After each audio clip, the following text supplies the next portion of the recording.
Pai, é na autoridade do nome de Jesus Cristo, nosso Senhor, que nós queremos adorar, exaltar e bendizer o Teu santo, eterno e único nome. Essa noite estamos aqui, meu Deus, mais uma vez, para adorar e exaltar ao Rei dos Reis e Senhor dos Senhores, ao único digno de toda honra, de toda glória. Nós, Senhor, diante do Teu altar, nós queremos invocar o Teu reino, a Tua presença, o Teu senhorio sobre esse culto que estamos prestando a Ti neste lugar. Um culto online, Senhor, onde cada servo, cada ovelha do Senhor, nas suas casas, nos seus lugares, estão adorando juntamente conosco, Senhor, levantando um clamor e adorando e bendizendo a Ti, ó Rei dos Reis e Senhor dos Senhores. Queremos Te louvar e Te agradecer pelo prazer e privilégio de servir ao Senhor, ao único Deus vivo e verdadeiro. Nós Te agradecemos, meu Deus, pela beleza da Tua santidade, e nessa noite nós queremos, Senhor, mais do que nunca, invocarmos a Tua presença, Senhor, o Teu senhorio sobre a Tua igreja. Nós estamos nesse dia, Senhor, um dia onde entrará para a história desta nação, aonde um presidente, uma autoridade máxima convoca a igreja a um jejum solene, e nós estamos aqui, Senhor, sendo fiéis a essa convocação, a esse chamado, e como sacerdote sobre o Teu altar, como embaixador do Senhor aqui nessa terra, nós entregamos nas Tuas mãos esse propósito, esse jejum que fizemos pela nossa nação. Deus, em nome de Jesus, sara a nossa terra, sara a nossa nação. Deus, em nome de Jesus, nós entregamos nas Tuas mãos esse propósito, que o Senhor receba como um aroma suave diante do Teu trono. Deus, limpa essa nação de toda corrupção, meu Deus. Lava-nos com Teu sangue, Senhor Jesus. Purifica essa nação e cumpra o Teu propósito nela. Deus, não permita que o inimigo alcance vantagem sobre nós, mas pelo contrário, que saiamos vitoriosos, porque eu creio que todas as coisas cooperam para o bem daqueles que Te amam, e essa igreja Te ama, Senhor, e nós estamos aqui reunidos, meu Deus, cada um no seu devido lugar, adorando e exaltando o Teu santo nome.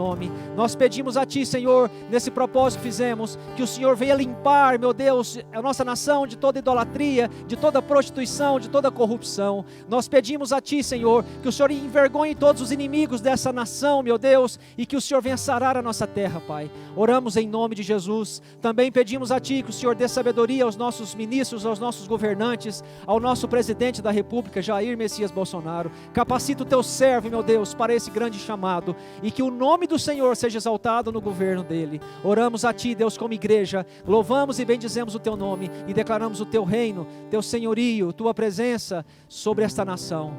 Brasil, pátria amada brasileira, Tu és propriedade do Deus Todo-Poderoso, Tu és propriedade de Jesus Cristo. A palavra do Senhor diz: feliz a nação cujo Deus é o Senhor. Senhor Jesus, Tu és o Senhor do Brasil, Tu és o Senhor dessa nação. Sara a nossa terra, Senhor. Perdoa os pecados do Teu povo. Perdoa os pecados da Tua igreja, meu Deus, que por vezes tem sido omissa, meu Deus, que por vezes tem sido liberal, que por vezes tem deixado, Senhor, de cumprir o propósito do Senhor aqui nessa terra. Em nome de Jesus, Senhor, pedimos perdão pela igreja brasileira, pela igreja do Senhor aqui nessa terra. Pai, nós Te agradecemos e Te louvamos pelo prazer de estarmos aqui pregando a Tua palavra e mais uma vez participarmos, meu Deus, desse culto. Nós entregamos e consagramos tudo o que vamos fazer aqui nas mãos do Senhor. E duas coisas eu peço ao Senhor, e sempre tenho pedido isso ao Senhor. A primeira é que o Teu nome seja exaltado, engrandecido e glorificado. E a segunda é que o Teu rebanho seja alimentado através da Tua palavra. Toma em Tuas mãos esse culto, Senhor, e repreenda todo o mal em nome do nosso Senhor Jesus. Amém. Amém. Amém, queridos. Graça e paz. Boa noite a todos. Mais uma vez estamos aqui, nesse culto sem graça online, onde não tem ninguém sentado nas cadeiras. Algumas pessoas a mais estão aqui hoje conosco. Louva a Deus pela vida de cada um que está aqui. Mas, na verdade, eu estive aqui hoje orando, e como que um ato profético eu saí orando nas cadeiras. Eu tive uma inquietação durante o decorrer dessa semana, porque a palavra de Deus diz que a fé vem pelo ouvir, e ouvir da palavra de Cristo. E lá em Hebreus capítulo 2, no versículo 1, a palavra de Deus diz também que nós devemos tomar muito cuidado com aquilo que nós estamos ouvindo para não nos desviarmos da fé. Assim como a fé vem pelo ouvir, o desviar-se da fé também vem pelo ouvir coisas erradas. Ou às vezes não ouvir. Eu tenho pedido muito a Deus e clamado a Deus pela igreja Manaim Campo Limpo. Tenho pedido a Deus e clamado mesmo os céus, pedindo para que o Senhor não permita que nenhuma ovelha dessa igreja se desvie dos caminhos do Senhor. Essa semana, algum discípulo me procurou e pediu para nós retornarmos o mais rápido possível, pelo menos às células, porque algumas ovelhas já estavam se desviando do caminho do Senhor. Eu fico entristecido, queridos, com isso. Fico triste porque de ver a instabilidade, de ver a insegurança, de ver como estão sendo instáveis alguns discípulos da igreja. Não estamos com portas abertas na igreja, não é porque nós não queremos, é porque estamos impedidos. E eu quero que você entenda o momento que nós estamos vivendo, a realidade que nós estamos passando nesses dias. E você, como igreja do Senhor, deveria unir forças e juntamente nós clamarmos os céus sobre essa situação que nós estamos vivendo. Estive aqui hoje na igreja, diante dessa aflição que estava em meu coração. Confesso que orei em cada cadeira dessa. Saí corredor por corredor desse, e como um ato profético eu saí orando em cada cadeira dessa e pedindo para que as ovelhas dessa igreja, as pessoas que sentam nessas cadeiras normalmente, que nenhuma delas se desviem, que nenhuma delas se percam, que nenhuma delas saiam do propósito do Senhor. E algo interessante que aconteceu, que quando eu estava orando, Deus falou bem claro no meu coração que todas as coisas cooperam para o bem daqueles que amam a Deus. E eu sei que grandes coisas o Senhor vai fazer. Eu não sei qual é o propósito, não sei como será os próximos dias, mas eu sei que o Senhor está no controle da nação. O Senhor está no controle da igreja. E Deus falou bem claro no meu coração que a igreja vai crescer. Pelo contrário, alguns sim vão se desviar. Que é um tempo em que Deus vai separar os legítimos dos ilegítimos. É um tempo em que Deus vai tirar os falsos dos verdadeiros, vai separar o joio do trigo. Deus vai levantar uma igreja forte. Deus vai tirar quem de fato está aqui por motivos que não seja o único motivo de adorar o nome do nosso Senhor. E Deus vai levantar pessoas sobre essa nação. Deus vai permitir que essas pregações entrem em lares, em casas que nós jamais imaginamos. Eu confesso para vocês que, diante de Deus, eu queria estar com a igreja cheia. Queria ver a igreja cheia, queria ver todos aqui, porque é muito bom nós congregarmos. Fiquei triste porque, mais uma vez, nós não podemos fazer isso, estamos sendo impedidos de fazer isso. Até quando, nós não sabemos. Mas, por outro lado, eu tive alguns testemunhos no decorrer dessa semana, de que a pregação da semana passada entrou em lares, entrou em lugares que não entrariam se fosse um culto apenas presencial. Eu fiquei feliz de ver que Deus estava conduzindo. Eu escutei testemunho de pessoas que estão até fora do país, que ouviu a mensagem da palavra de Cristo e que estão impactadas com o poder da palavra de Deus. Eu não sei o que Deus quer fazer, queridos. Eu não sei qual é a intenção, o que Deus pretende, mas eu sei que grandes coisas o Senhor vai fazer ainda em nossa nação. E eu peço para que você, ovelha da Manaim, Ministério Apostólico de Campo Limpo, fique firmado. Não desvie. Eu vou falar hoje acerca de duas mensagens, dois alertas que o Senhor Jesus nos dá, e uma delas é: não desanimem, não desanimem, não fiquem tristes. O Senhor está no controle de nossas vidas, meus queridos. O Senhor está no controle de nossas casas, de nossa família, de nosso trabalho, de nosso ministério. Amém? Então eu peço para que você não desfaleça a sua fé. Nós nos colocamos, como eu fiz hoje um pequeno vídeo gravando, pastor e eu, nós nos colocamos à disposição da igreja. Para cada um que estiver precisando de uma oração, de um aconselhamento, nós estamos à disposição. Assim como também todos os meus 12, toda a liderança da igreja está à disposição. Em nome de Jesus, não passe por essa luta sozinho. Se estiver passando algum tipo de luta, seja física, seja espiritual, seja em âmbito financeiro, emocional, a igreja está aqui para poder servir a cada um. E eu espero que você possa contar conosco. Amém? Eu estive orando a Deus, pedindo a Deus uma palavra para estar ministrando nesses dias. E como eu estou lendo o livro de Marcos, Deus continua falando conosco no livro de Marcos. Nós estamos vivendo um momento em nossa nação, queridos. Na verdade, eu estou vendo que como que um despertamento da igreja do Senhor com relação à situação que nós estamos vivendo. Eu conversava com algumas pessoas e nós, brasileiros, nós não estamos acostumados a viver dias parados. Se você for olhar para países como na América do Norte, na Europa, na Ásia, vocês vão ver que o inverno paralisa eles todos os anos. Ainda que por alguns dias, alguns meses, mas paralisam. Nós, brasileiros, nós não estamos acostumados a ficarmos parados. Então, isso tem nos assustado. Isso tem feito com que a gente ficasse meio que um estado de despertamento acerca do final dos tempos. E por causa disso, algumas pessoas lendo, pesquisando e perguntando se o que está acontecendo, se essa peste, essa pandemia desse coronavírus, se tem alguma coisa a ver, se está relacionado ao sinal do final dos tempos. E mais do que isso, algumas pessoas têm perguntado, a igreja vai passar pela grande tribulação? Algumas pessoas têm estado preocupados em saber como será esses últimos dias.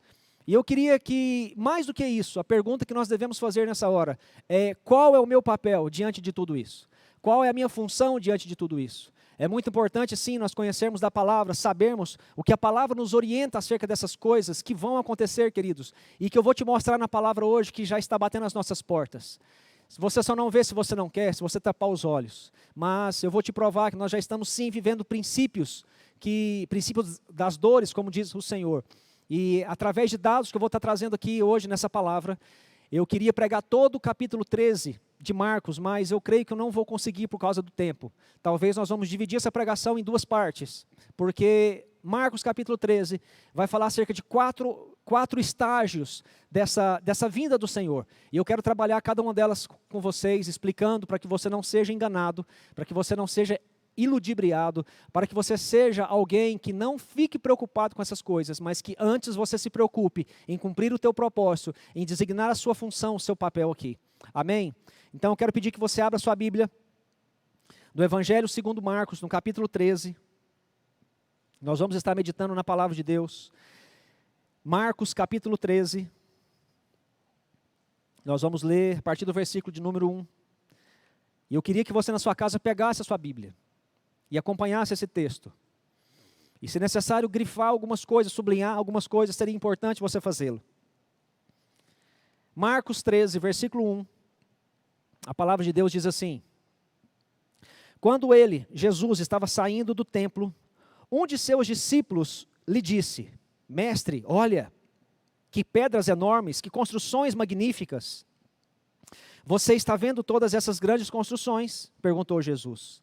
Aqui não ficará pedra sobre pedra, senão serão todas derrubadas. Tendo Jesus se assentado no Monte das Oliveiras, de frente para o templo, Tiago, Pedro, João e André lhe perguntaram em particular: dize-nos quando acontecerão essas coisas, e qual será o sinal de que tudo isso está prestes para cumprir-se? Jesus lhe disse: cuidado que ninguém os engane. Muitos virão em meu nome, dizendo, sou eu, e enganarão a muitos. Quando ouvires falar de guerras e rumores de guerra, não tenham medo. É necessário que tais coisas aconteçam, mas ainda não é o fim. Nação se levantará contra nação, e reino contra reino. Haverá terremotos em vários lugares e também fomes. Essas coisas são o início das dores, ou o princípio das dores, em algumas versões. Fiquem atentos, pois vocês serão entregues aos tribunais e serão açoitados nas sinagogas. Por minha causa, vocês serão levados à presença de governadores, de reis, como testemunho a eles. Mas é necessário que antes o evangelho seja pregado a todas as nações. Sempre que forem presos e levados a julgamento, não fiquem preocupados com o que vocês vão dizer. Digam tão somente o que lhes for dado naquela hora, pois não serão vocês que estarão falando, mas o Espírito Santo. O irmão trairá seu próprio irmão, entregando-o à morte, e o mesmo fará o pai a seu filho. Filhos se rebelarão contra os seus pais e os matarão. Todos odiarão vocês por minha causa, mas aquele que perseverar até o fim será salvo. Amém? Só até aqui, queridos. Pai, na autoridade do teu nome, que eu clamo a eficácia, meu Deus, a vida da tua palavra sobre o espírito, a mente, as emoções de cada um dos teus discípulos. Que o Senhor possa nos alimentar. Fala conosco aquilo que o Senhor queira falar. Que o Senhor possa, meu Deus, descortinar os nossos olhos para a realidade que o Senhor quer nos ensinar nesses dias. Assim oramos, repreendemos todo o mal e declaramos o teu senhorio sobre este momento, Pai, em nome de Jesus. Amém. Queridos, eu creio que a palavra que vai ser mais pregada hoje em toda a nação brasileira, provavelmente vai ser 2 Crônicas 7, versículo 13 e 14. Acredito também que a história de Josafá, que foi inclusive o versículo lá de 2 Crônicas que o nosso presidente usou para convocar a igreja brasileira a esse jejum. Você vai ver também alguns livros, por exemplo, lá no livro de Josué, no capítulo 7, quando a nação de Israel é derrotada pela cidade de Ai. Enfim, você vai ver uma série de exemplos na Bíblia, onde o povo se une, onde o povo se ergue para poder levantar um clamor e um jejum pela sua própria nação. O que eu acho muito interessante nisso é você observar que toda vez que Deus vai trazer um juízo sobre o povo escolhido, não é por causa do pecado das nações, não é por causa do pecado dos povos, mas Deus sempre traz juízo por causa do pecado do seu povo, do povo escolhido de Deus. Por isso é que eu digo e afirmo para vocês que Deus está querendo trazer um despertamento na igreja. Deus quer trazer uma separação na igreja dos legítimos dos ilegítimos. Deus quer trazer conserto. Nós estamos vivendo um ano de preparar o caminho do Senhor. E queridos, quem diria que nós iríamos estar vivendo o que nós estamos vivendo hoje? Se em janeiro, no culto de Hanukkah, eu falasse que nós íamos passar por isso aqui, ninguém acreditaria, acho que nem eu mesmo. No entanto, nós estamos vivendo. Nós estamos vivendo. Por isso eu digo para você, não desfaleça a sua fé, não desanime.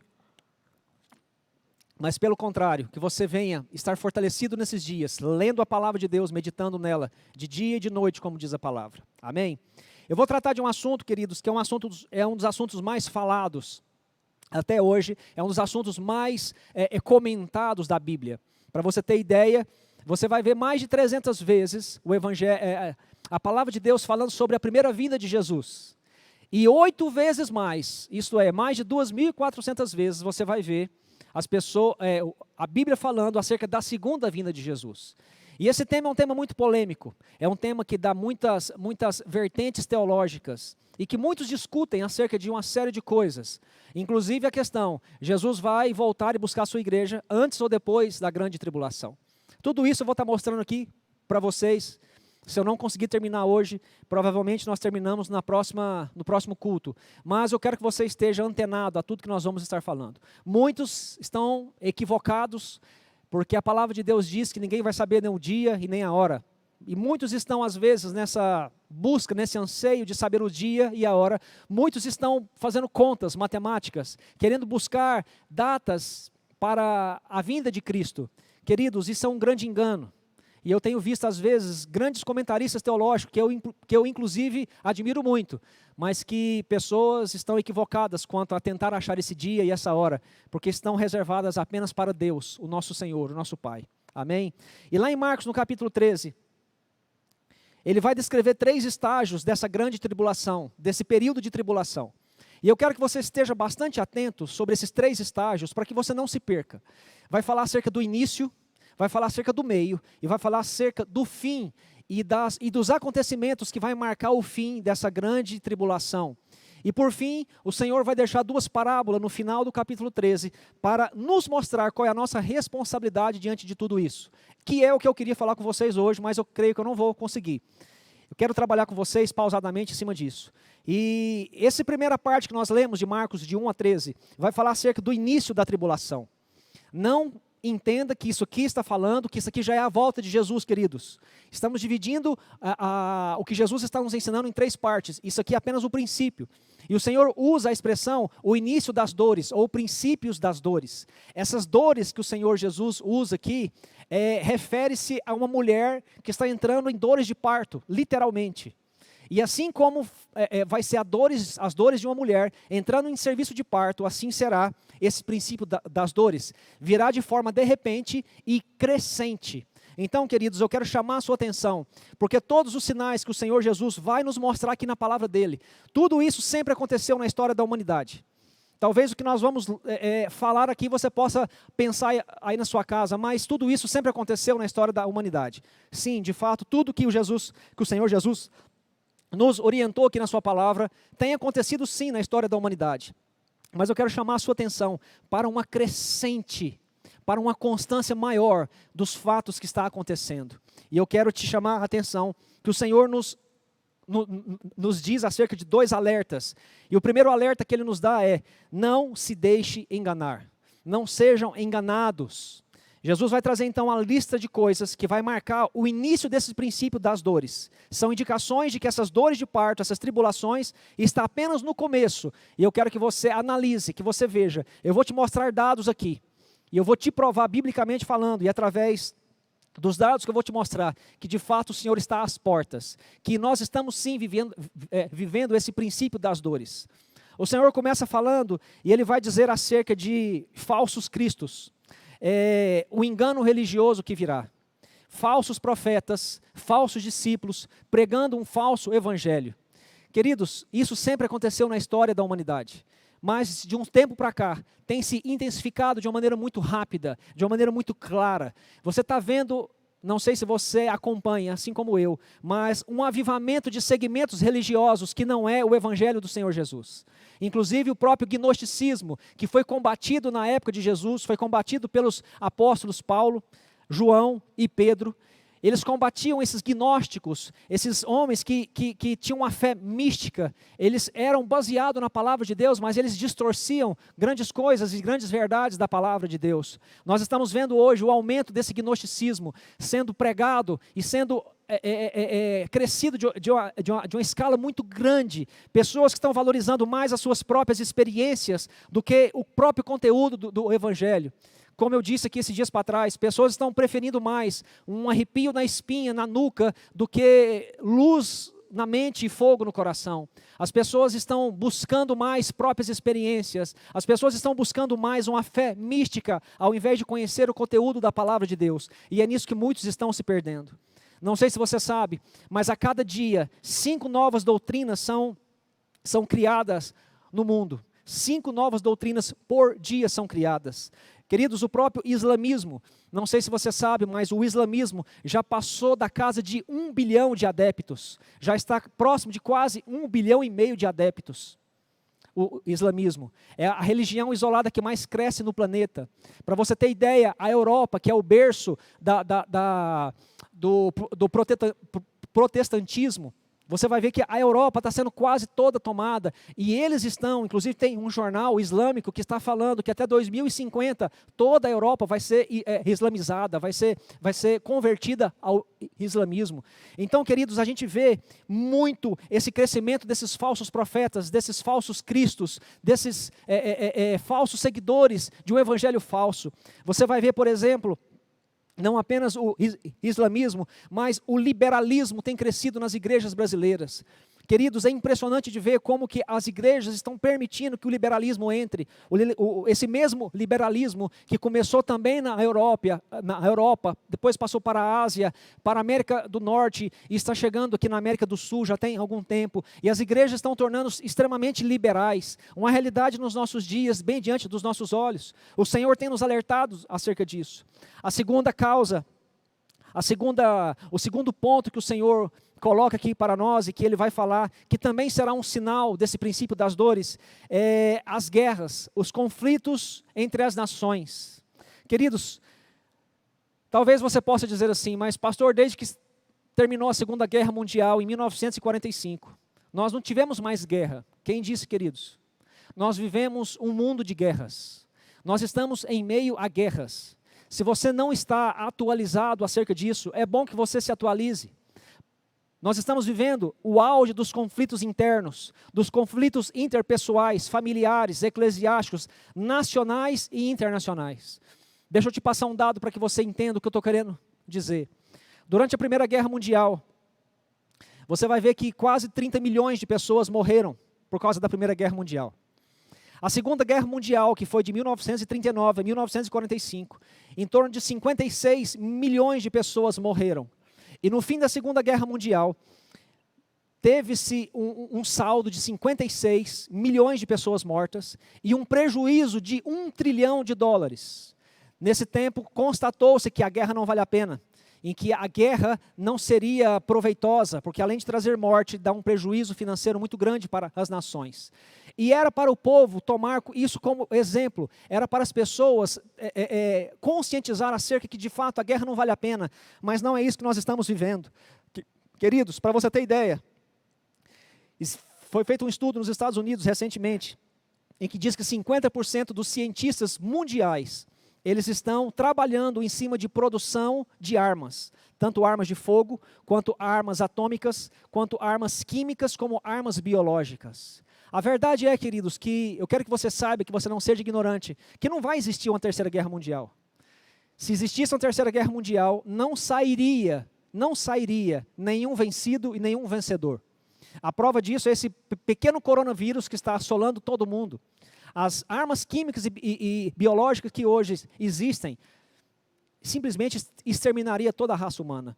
Então, eu quero que você tenha esse entendimento, que conflitos ainda está acontecendo para todo lado. Se você for olhar os noticiários, nações estão guerreando contra nações o tempo todo. A guerra na Síria, queridos, não cessa. Para você ter uma ideia do que eu estou querendo dizer, como a primeira guerra foi em torno de 30 milhões, a segunda guerra em torno de 60 milhões, morreram nas duas primeiras grandes guerras mundiais em torno de 90 mil pessoas, pouco menos.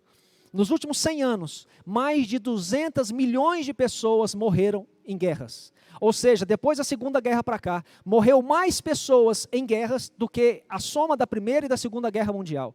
Para que você saiba, que você se atualize acerca desses dados. Não sei se você sabe, mas só aqui no Brasil, pasmem, morrem mais de 60 mil pessoas por ano de homicídios. Não sei se você sabe, mas é um dos maiores dramas da humanidade, a quantidade de homicídios que tem na nossa nação.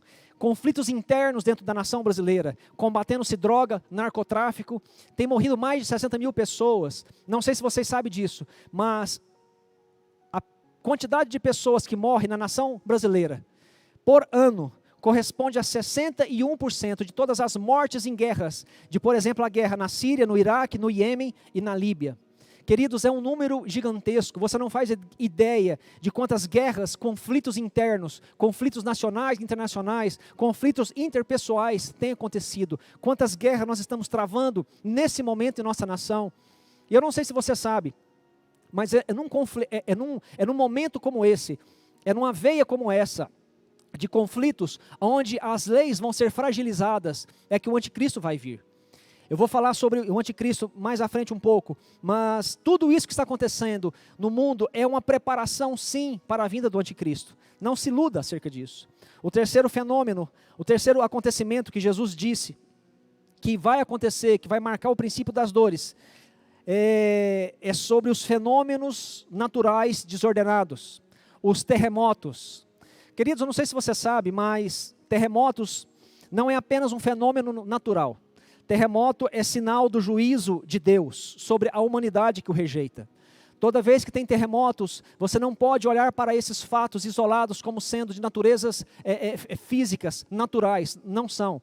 Terremotos na Bíblia, você vai ver, quando a palavra de Deus fala lá em Apocalipse, quando fala que vai tocar as trombetas, esse tocar as trombetas fala do juízo de Deus, da execução do juízo de Deus sobre o povo dele. Então, entenda que os terremotos também são sinais, mas eu quero chamar a sua atenção para a intensificação desses terremotos. Parece que isso não tem nada a ver, mas tem, queridos, está na palavra de Deus. Observe bem para você ver os dados que eu trouxe para vocês. Até 1930, ocorreram apenas 8 terremotos no planeta, acima de 6 graus na escala Richter. De 1930 a 1960, já passou para 18. Repare que num período bem menor, uma quantidade bem maior. De 1960 a 1979, houve 64 terremotos. De 1980 a 1996, mais de 200 terremotos, todos acima da escala 6. Queridos, eu quero que vocês fiquem atentos a esses dados, porque isso aqui é muito importante, você está observando, porque tudo isso fala sim acerca da volta do Senhor, desse princípio das dores que nós já estamos vivendo. E só para te atualizar, nos últimos anos, por ano, são registrados mais de 130 terremotos por ano no planeta. Eu quero que você observe a intensificação desses sinais que está batendo às nossas portas. O outro fator que o Senhor nos coloca aqui é a fome. Queridos, eu não sei se você sabe, mas a fome também não é apenas um fator natural. A fome não é apenas um fator por falta de recursos. Aliás, a fome existe no planeta não é por falta de recursos, mas é por causa de uma mal distribuição dos recursos. Mas eu quero chamar a sua atenção que a fome também é um sinal do juízo de Deus. Se você for no livro de Apocalipse, você vai ver que fomes faz parte também do juízo de Deus. E hoje, queridos, acredite, nós estamos vivendo no século 21, no ano 2020. E nós, ainda hoje, nos dias de hoje, nós temos 50% da população mundial desnutrida. Acredite, queridos, pesquise. 50% da população mundial ainda é desnutrida. E eu vou te trazer um dado aqui para que você veja que o problema não é falta de recursos, mas é uma má distribuição. Mas tudo isso, como eu disse, faz parte do juízo de Deus. Eu fiz uma pesquisa, e eu estava pesquisando, você sabia que um avião de guerra que os Estados Unidos fabrica, dá para comprar 500 mil sacos de trigo. Um avião. O único míssil que é fabricado pelos americanos dá para construir 800 casas populares. O único míssil. Vocês fazem ideias do que se gasta hoje de dinheiro para armamento? Se o mundo está falando de paz, se o mundo prega-se a paz, por que então tanto investimento, queridos, em armas? Por que tantos investimentos em tantos aviões, em tantos mísseis? Daria para resolver a situação da fome no planeta todo, ainda sobraria muito recurso. Mas tudo isso faz parte do juízo de Deus, queridos. Tudo isso faz parte do juízo de Deus. Eu quero que você esteja bastante atento a esses dados, porque isso é muito importante. Você precisa saber e despertar para esse novo tempo, essa nova realidade que nós estamos vivendo. Vai falar também acerca das perseguições religiosas. O que eu achei mais interessante, falando sobre perseguição religiosa. No último culto que eu preguei aqui, há 3 semanas atrás, eu falei um pouquinho acerca de perseguições que virá sobre a igreja, queridos. E eu falei que chegará um tempo em que quem insistir em pregar a palavra do Senhor vai ser preso. E eu até citei o meu exemplo, caso eu fosse preso, mas que eu não poderia deixar de pregar a palavra do Senhor. Queridos, há 3 semanas atrás eu falei isso. E se vocês querem ver o seu pastor ir preso, é só eu fazer uma convocação aqui agora e dizer para você que domingo que vem, todos nós vamos estar reunidos aqui, que vamos passar por cima das autoridades e nós vamos sim fazer o culto. Vocês vão ver o pastor de vocês preso na semana que vem, queridos. Vocês têm ideia o tanto que essas perseguições religiosas estão batendo às nossas portas?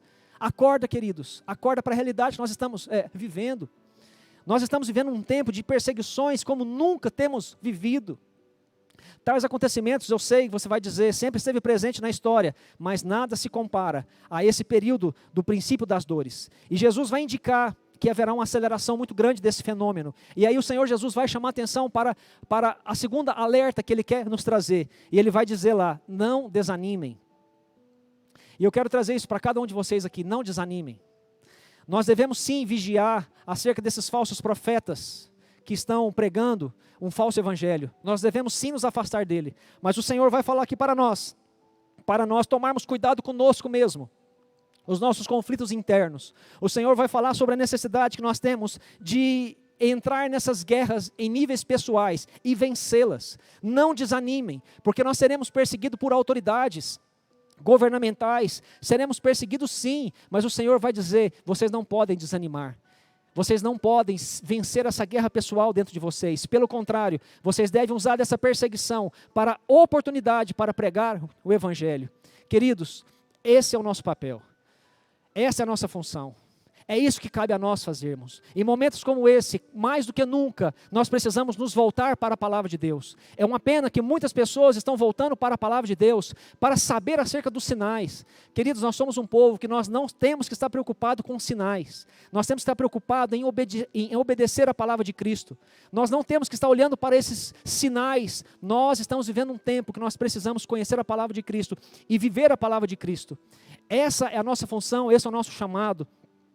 Infelizmente, muitos têm procurado para saber acerca dos sinais e não do que eles devem fazer nesse período. Sabe, queridos, o Senhor vai dizer que naqueles dias nós vamos ser levados em tribunais, seremos interrogados por autoridades e nós não devemos ter medo. Nós não devemos ter medo dos açoites, das prisões. O Senhor vai dizer que, pelo contrário, é para a gente ficar animados, porque é um prazer, um privilégio para nós, sermos perseguidos por causa do nome do Senhor. E que naqueles dias nós não precisamos preocupar com o que vamos falar, porque o Senhor vai falar através de nós, através do seu Espírito. Eu estava pensando, queridos, acerca dos mártires do primeiro século que morreram por causa do nome do Senhor. Os próprios discípulos do Senhor Jesus que morreram como mártires. Queridos, eles eram homens comuns, assim como eu e como você. E eles conseguiram dar o bom testemunho, o bom exemplo. Eles não negaram o nome do Senhor por causa que o Espírito de Deus estava neles e os capacitava. E eu creio que assim será também conosco, queridos. Em nome de Jesus. Porém, o Senhor Jesus vai falar de um nível de perseguição que não é apenas governamental. O Senhor Jesus vai falar de um nível de perseguição que não é apenas vinda da parte das autoridades. Ele vai falar de uma perseguição familiar. Vai falar de uma perseguição doméstica, de uma perseguição no meio das pessoas que nós amamos, os nossos membros das nossas famílias, uma perseguição interna. Tudo isso, queridos, toda essa perseguição por causa do tradicionalismo, por causa da religiosidade. Mas no versículo 13, o Senhor vai dizer a causa de toda essa perseguição, que nós sofreremos por parte dos nossos próprios familiares. Queridos, no versículo 13, o Senhor vai dizer que é por causa do nome dEle. Seremos perseguidos por causa do nome dEle. Não existe outro fator que vai fazer com que eu e você sejamos perseguidos, mas é por causa do nome do Senhor. E eu quero te mostrar um dado que você talvez não saiba, mas a igreja do Senhor nunca foi tão perseguida quanto nos dias de hoje. Talvez você não saiba, mas mundo afora, nunca se morreu tanto mártires em nome do Senhor, quando está morrendo no século 20 e no século 21 agora. Você não faz ideia do número de pessoas que estão morrendo neste momento por causa do nome do Senhor. Nós estamos às vezes alheios, porque a mídia não mostra isso, porque não é interessante para ela. Não espere que a mídia vai divulgar esses fatos, porque não vai. Eu trouxe um dado para você aqui que talvez você nunca imaginava, mas para você ter ideia do que eu vou dizer aqui, o comunismo tem matado mais cristãos do que a soma de todas as outras perseguições juntas. Mais do que todas as outras perseguições juntas, o comunismo tem matado mais cristãos do que, por exemplo, a soma da intolerância romana, dos governos totalitários e do próprio nazismo, que matou mais de 6 milhões de judeus. Acredite, o comunismo tem matado, nos dias de hoje, muito mais do que a soma de todas essas perseguições. E talvez eu e você estamos alheios, porque vivemos num país, numa nação, onde nós podemos expressar a nossa religião, nós podemos expressar a nossa fé. E nós, às vezes, estamos alheios a esses acontecimentos, mas, queridos, nesse momento, tem pessoas morrendo pelo nome do Senhor. O próprio islamismo tem matado pessoas de uma maneira avassaladora que você não faz nem ideia. Eu quero te mostrar, através da palavra, que nós estamos sim vivendo o princípio das dores.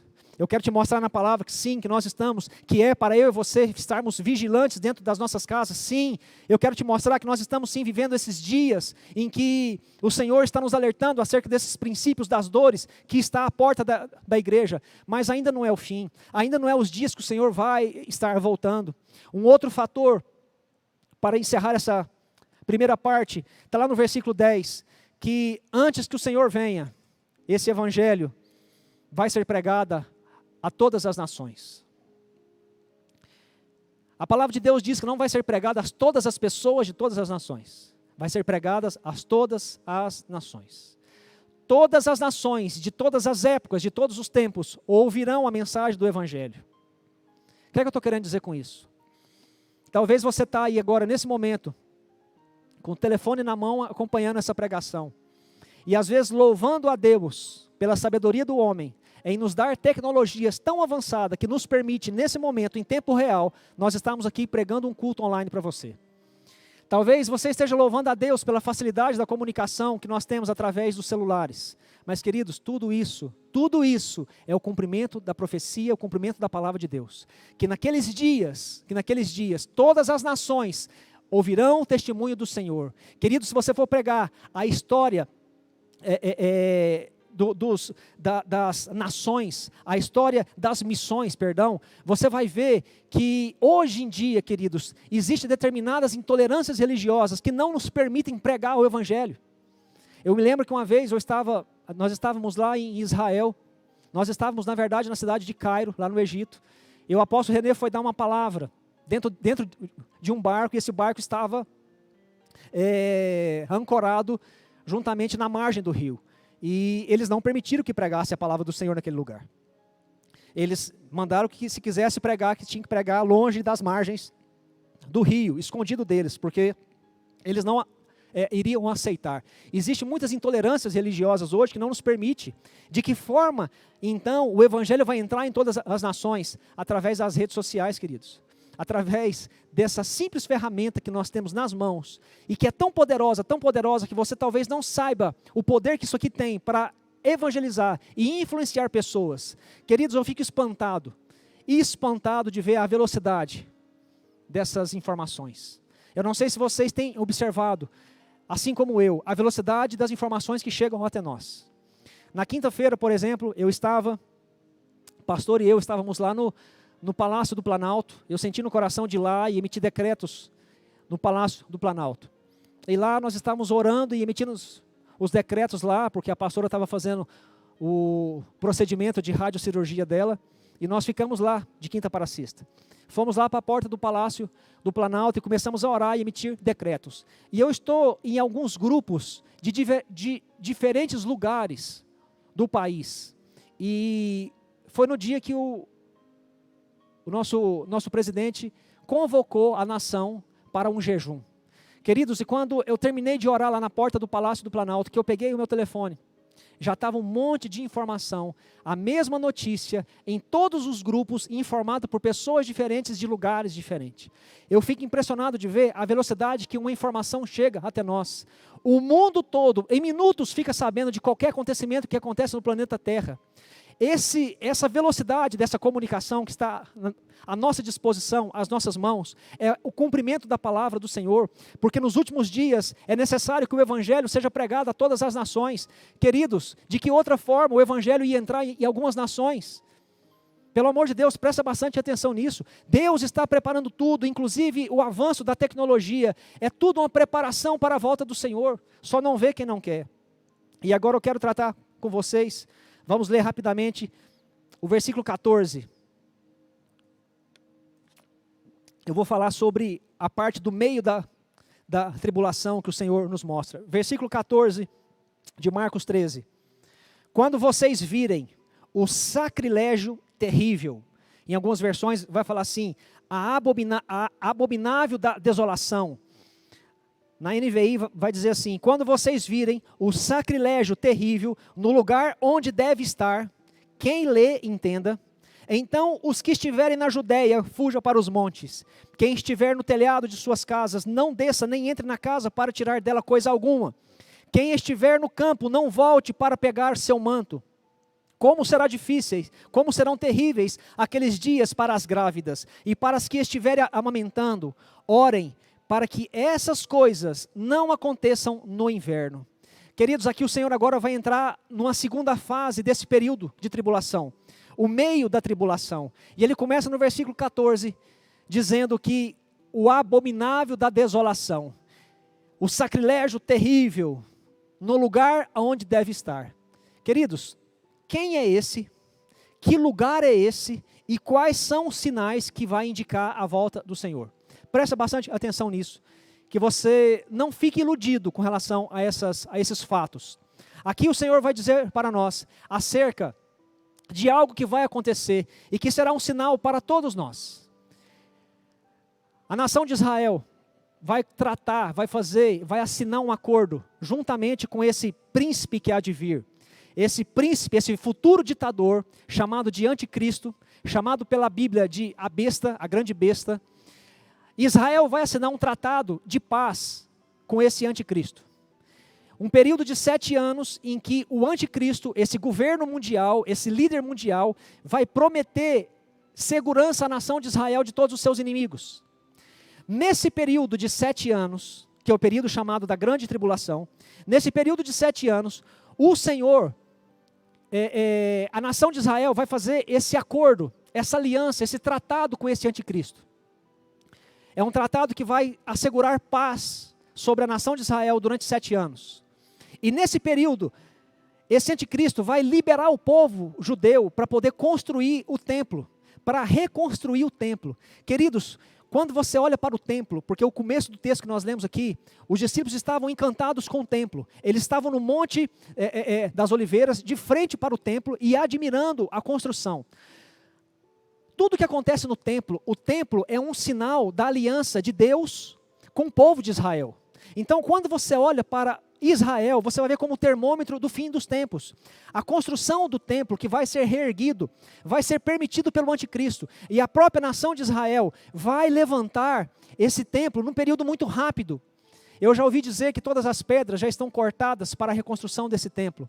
E esse templo vai ser reerguido, queridos. Faz parte da profecia do Senhor. Só que o que vai acontecer? Quando a nação de Israel terminar de levantar esse templo, que restaurar suas liturgias e os seus sacrifícios, o anticristo, no final de 3 anos e meio, ele vai romper o tratado, o acordo que ele fez com a nação de Israel. E nesse período vai ser o período chamado da grande tribulação, onde o anticristo vai entrar para dentro do templo, vai profanar o templo. Ele é essa abominação, ele é esse sacrilégio, Ele é essa pessoa que vai profanar. E que lugar que é esse? É o templo. Esse anticristo vai entrar dentro do templo, porque o templo vai ser reerguido. E lá, ele vai rejeitar todo tipo de adoração que seja dada a Deus. Por isso que lá em 2 Tessalonicenses, no versículo 4, você vai ver que ele vai se levantar contra tudo que se diz Deus, e ele vai se auto-intitular Deus, e ele vai sentar-se no trono, e vai exigir adoração, ele vai querer que as pessoas adorem a ele, a imagem dele, ele vai colocar uma imagem dentro do templo, para que as pessoas o adorem. E nesse tempo, dará início então, ao meio da tribulação, o que é conhecido no livro de Apocalipse, quando chama-se de a grande tribulação. Agora, queridos, o Senhor Jesus vai trazer uma advertência nesse tempo. E essa advertência não cabe a mim e a você. O que Jesus está falando aqui agora é sobre os tempos dessa grande tribulação. É sobre as pessoas que vão viver naquele tempo, naqueles dias. E ele vai dizer o seguinte, ele vai falar sobre duas classes de pessoas. Ele vai falar o seguinte, olha, quem estiver no campo, não volte para a sua casa para pegar nada. Se você estiver nas cidades, fuja o mais rápido possível para as montanhas. O que o Senhor Jesus está dizendo? E para quem Ele está dizendo? O Senhor Jesus está direcionando a sua palavra, nesse momento, para as pessoas que vão passar pela grande tribulação. O Senhor Jesus vai advertir sobre as pessoas que moram, os judeus cristãos, que moram em Jerusalém e na Judeia. E o conselho dele vai ser o seguinte, fuja o mais rápido possível. Nesse período, quem estiver na Judeia, quem estiver em Jerusalém, vai ser morto pelo anticristo. A perseguição vai ser muito grande. Então, se você estiver no campo, não volte para a cidade para pegar nada. Fuja para os montes. Se você estiver na cidade, fuja o mais rápido possível, senão você vai ser morto. O Senhor Jesus está, nesse período de grande tribulação, preocupado ainda assim com o seu povo, preocupado com aqueles, e por isso ele vai citar duas classes de pessoas, as grávidas e aquelas que estão amamentando. E ele vai dizer como vai ser difícil para elas, porque como que elas vão fugir com pressa, estando grávidas ou amamentando. E o Senhor ainda vai falar de um outro fator, orem a Deus, para que esses dias não se dão no inverno, porque, não sei se você sabe, o inverno em Israel atinge temperaturas bem abaixo de 0 graus, então, temperaturas negativas, então não seria bom.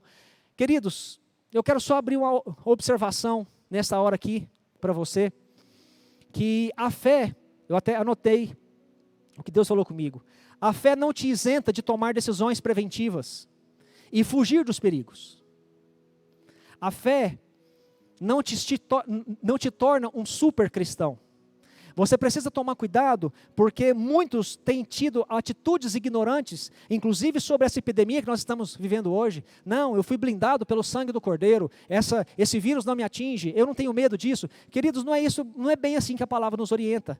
A palavra está orientando aos judeus, crentes, cristãos daquele tempo, quando isso acontecer, quando esse sacrilégio terrível acontecer, fuja o mais rápido possível, não fique, porque senão vocês vão morrer. A palavra nos orienta a nós sermos prudentes, mas eu tenho visto muitas pessoas que de uma maneira equivocada têm caminhado em direção da tragédia. Querido, não seja tolo, não faça isso. Não é isso que Deus espera de nós. E eu quero encerrar essa pregação de hoje, mais ou menos no meio do que eu queria falar com vocês, dizendo que essas advertências não se aplicam a nós, mas servem para lembrar o povo de Deus, de todas as eras, que nós devemos conhecer a palavra profética e sempre estarmos preparados para obedecer a Deus. Queridos, o nosso papel, a nossa função diante de tudo isso, é nós obedecermos a palavra de Cristo, é não ficarmos atentos aos sinais. Você não vai encontrar em Marcos capítulo 13, falar sobre as pestes. Mas se você for em Mateus capítulo 24 e em Lucas no capítulo 21, você vai ver que tanto em Mateus quanto em Lucas vai falar da fome e vai falar das pestes também. Queridos, essa peste que nós estamos vivendo faz parte do processo do princípio das dores? Faz sim, queridos. Você pode ter certeza disso. Uma peste que paralisa todo mundo para chacoalhar a igreja, porque Deus está querendo preparar um povo para preparar o caminho do Senhor. Nós não devemos estar preocupados nessa hora com os sinais dos tempos, porque ainda estão um pouco longe. Todos os princípios das dores estão acontecendo, mas antes que o Senhor Jesus volte, antes que Ele volte para buscar a sua igreja, ainda vai precisar acontecer esse meio da tribulação que eu acabei de citar aqui para você. E eu vou dizer para você na próxima semana, que muitos questionam que o anticristo vai voltar antes da grande tribulação. E não é isso que a palavra nos diz. A palavra diz que ele vai vir sim, que ele vai buscar a sua noiva no meio da grande tribulação. O povo de Deus vai sofrer perseguição sim. Eu vou te mostrar na palavra de Cristo. Não quero entrar muito por nessa ótica, porque eu sei que vai dar muitas discussões, algumas vertentes, mas a palavra de Deus nos orienta, e na terceira parte que eu vou estar pregando, você vai ver que sim, o anticristo, que Jesus vai voltar, sim, para buscar a sua noiva, mas no meio da grande tribulação. E é nesse momento que a palavra de Deus diz que anjos irão buscar os escolhidos, os eleitos dos 4 cantos da terra, que os mortos ressuscitarão primeiro. Enfim, vou falar disso na semana que vem. Mas o que eu quero deixar aqui com vocês hoje? Queridos, faça o seu papel. Faça o seu papel. Temos uma arma nas nossas mãos que é poderosa. E essa arma, ela não será vencida na força do seu braço. Ela não será vencida pelo seu intelecto. Essa arma é a oração. Nós estamos, queridos, impedidos de fazer cultos. E eu já vi algumas informações que talvez eles vão tentar nos calar até no mês de setembro. Queridos, em nome de Jesus, vamos orar para que isso não aconteça. Eu falei aqui na última pregação, eu falei aqui, não sei se vocês lembram, eu falei, estão tentando nos calar. O povo vai armar, o governo vai armar para tentar calar a igreja do Senhor. Não sei se vocês lembram disso. E hoje vocês estão vendo que tudo isso está acontecendo. Não se deixe ser enganado, queridos. O tempo que nós estamos vivendo é um tempo, sim, de um cumprimento da palavra profética de Deus. E eu e você precisamos unir forças nessa hora, em oração, em jejum e clamar pela nossa nação.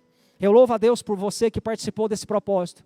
Eu louvo a Deus por você que participou desse jejum hoje e que juntamente comigo nós entramos nessa guerra, nessa luta espiritual e que estamos cumprindo o nosso papel, a nossa missão aqui nessa terra. Quero deixar um recadinho bem rápido aqui para você, que no próximo culto será o culto de Santa Ceia. Não sabemos se vamos conseguir fazer o culto presencial ou se será online. Tudo indica que ainda assim será online. Nós vamos ver como que a gente vai estar fazendo, mas provavelmente você na sua casa vai providenciar um suquinho de uva, um pedaço de pão, e nós vamos fazer a ceia talvez online. Mas queridos, em nome de Jesus, eu conto com a sua oração. Eu conto com o seu entendimento nessa hora. Não é possível que tudo que você tem aprendido aqui não vai te sustentar para que você fique firmado por algumas semanas sem culto. Eu fico triste mesmo, de saber que muitos não estão preparados, que muitos não têm o costume de orar a Deus, porque, queridos, na verdade, eu não sei quanto a vocês, mas eu não estou tendo problema com relação à minha intimidade com Deus. Eu não estou tendo problema nenhuma em dar a minha adoração a Deus. Eu não estou tendo problema nenhum em exercer a minha fidelidade para com Deus, não apenas nos dízimos, nas ofertas, mas principalmente no meu papel como cristão, no meu papel como sacerdote, como pastor. Eu não tenho tido dificuldade com isso. Eu adoro a Deus na minha casa. Eu leio a palavra na minha casa. Eu medito a palavra de Deus todos os dias, estando a igreja aberta ou fechada. Eu não dependo de 4 paredes para que eu possa entrar lá dentro e ali adorar o nome do meu Deus. Tudo isso é bom, queridos, tudo isso é importante sim, mas nós não podemos ficar presos nisso. E muitos estão sofrendo nesses dias, porque perderam o seu objeto de base de adoração, que seria o templo, porque o templo está com as portas abertas. Queridos, adore a Deus na sua casa, faça culto domésticos, pregue para a sua família, medite na palavra do Senhor. Eu tenho falado, queridos, aqui do púlpito da igreja, você é testemunha disso. Leia a Bíblia, conheça a palavra de Cristo, você vai precisar dela. Você vai precisar dela. Nós vamos entrar em dias que você vai precisar dela. Vocês são testemunhas que eu tenho pregado sobre isso há muito tempo. Eu tenho alertado a igreja com relação a essas coisas. Eu não sabia do Covid-19, querido, não sabia. Mas eu sabia que algo estava para acontecer sobre a nossa nação. E digo para você, vai continuar. Vai continuar. Essas perseguições vão se estender. Então, queridos, por favor, em nome de Jesus, faça o seu papel, medite na palavra, você vai precisar dela. Pessoas vão procurar vocês, pedindo orientação, pedindo informação acerca da palavra. É o momento de você pregar para essas pessoas. Amém, queridos? Provavelmente, essa semana, no mais tardar na outra, que mesmo que não libere os cultos presenciais, nós estamos pensando em liberar as células. Mas nós vamos estar tratando desse assunto no decorrer dos dias. Amém? Eu queria, em nome de Jesus, que você, nessa hora, onde você estiver, se colocasse de pé. Alguns reclamaram na semana passada que eu esqueci de dar a bênção, mas eu orei antes, abençoando. Só não pedi para você estender as suas mãos. Os que estão aqui já estão de pé, com as mãos assim. Então estenda as suas mãos, eu quero estar orando e abençoando você, sua casa, sua família, seu trabalho, seu ministério. Amém? Pai, em nome de Jesus, como sacerdote sobre o teu altar, como embaixador do Senhor aqui nessa terra, meu Deus, eu quero abençoar a tua igreja, em especial a Manaim Campo Limpo, meu Deus, que é a igreja que o Senhor tem confiado a nós, um povo que o Senhor tem confiado a nós, uma geografia que o Senhor tem confiado a nós. Eu quero liberar a bênção do Senhor, a bênção do conhecimento, do conteúdo da Tua Palavra. Meu Deus, que a Tua igreja esteja alerta, Senhor, sim, aos sinais, mas mais do que atento e alerta aos sinais, estejam alerta, Senhor, a Tua Palavra, meu Deus, a mensagem da Tua Palavra, o conteúdo da Tua Palavra. Meu Deus, que nós não sejamos apenas ouvintes da palavra, mas praticantes da Tua Palavra. Nos permita, Senhor, conhecermos e sermos guiados pelo Teu Espírito Santo. Não nos dê, Senhor, espírito de covardia, de fraqueza, mas que o Teu Espírito venha nos fortalecer e nos capacitar. Ainda que passamos, meu Deus, por vale de sombra de mortes, sabemos que a Tua Palavra diz que o Teu Espírito nos consola, que o Senhor é conosco, que o Senhor não nos abandona. Por isso, Deus, guarda a Tua igreja, guarda, Senhor, o Teu povo, livra-os do mal, Senhor, e conduza-os de acordo com a Tua vontade. Eu abençoo, Senhor, para que eles tenham uma semana de tremendas vitórias e conquistas, que eles possam ser luz em meio às trevas, que eles possam resplandecer a luz do Senhor por onde eles forem. Eu abençoo os Teus filhos, Senhor, com paz, com prosperidade. Meu Deus, que não falte, meu Deus, o pão de cada dia na casa de nenhum deles. Que esses dias que estamos parados, Senhor, não venha nos prejudicar, mas que o Senhor venha nos ensinar e nos colocar nos trilhos da prosperidade. Eu oro em nome de Jesus, declarando paz, bênção, vida e prosperidade sobre a igreja do Senhor. Assim eu os abençoo na autoridade do nome daquele que vive para todos sempre. Amém. Amém. Boa noite, queridos. Tenha uma semana abençoada. Graça e paz, em nome de Jesus.